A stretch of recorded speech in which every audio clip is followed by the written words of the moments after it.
Hi, I'm Sofia Malone, and you're watching Herstory. Today, I'm gonna be Dolly Parton. Let's boogie on down. Dolly Parton was born on January 19th, 1946, and she grew up in a large, poor family in Tennessee.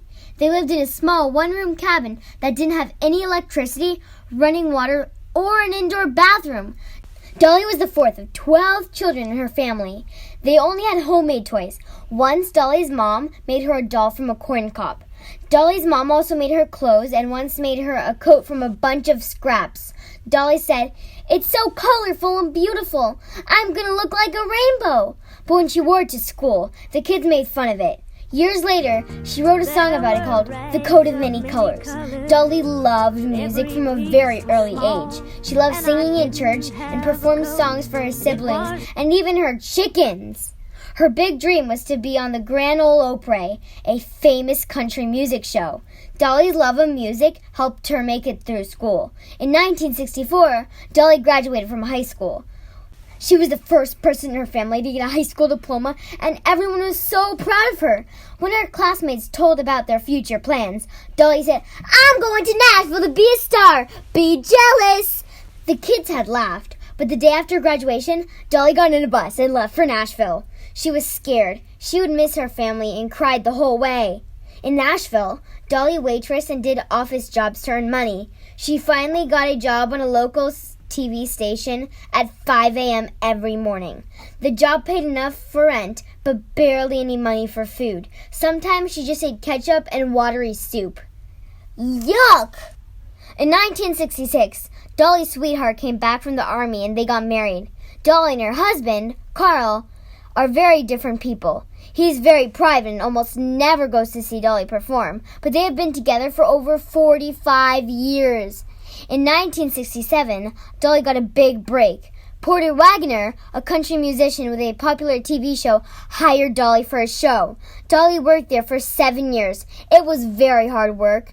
Dolly did 100 shows per year, plus recording sessions. She only slept a few hours each night. She was like, "Man, I'm poops." But even with this crazy schedule, Dolly kept writing songs. Over her career, she wrote over 3,000 songs. In 1967, Dolly had made enough money to buy a Cadillac, which was a super fancy car for her. Beep, beep, look at me! Dolly soon recorded an album of her own and then had money to buy a house in Nashville. She never had kids of her own, but they took in 5 of her brothers and sisters. At 23 years old, one of her dreams came true. She joined the cast of the Grand Ole Opry. Dolly was like, "Oh my gosh, I can't believe it."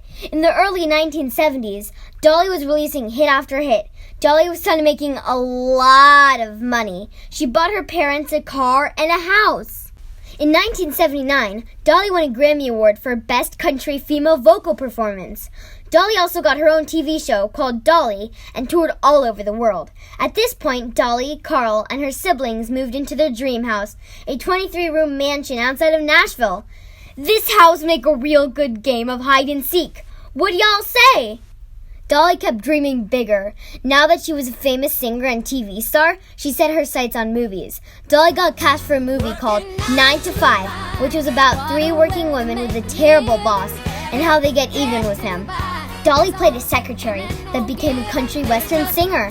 On the first day of filming, Dolly arrived with the entire script memorized.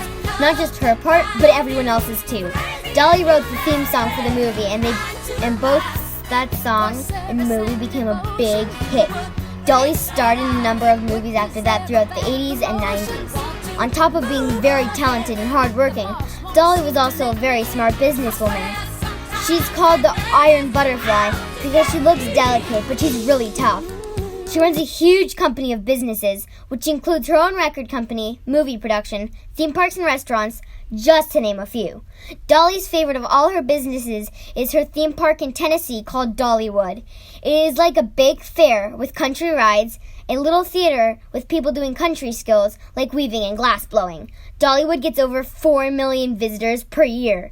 The money from the park goes to her charity, the Dollywood Foundation, which inspires kids to read and stay in school and provides scholarships, computers, clothes, and school supplies for kids in need.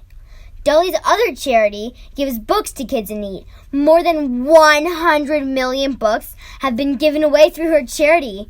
Her motto is dream more, learn more, care more, and be more. In 1999, Dolly was inducted to the Country Music Hall of Fame, an award usually given to artists at the end of their career, but Dolly was only 56 when she got it. In 2004, Dolly received her second Living Legend Award, a medal from the U.S. Library of Congress that honors people who have made America a better place.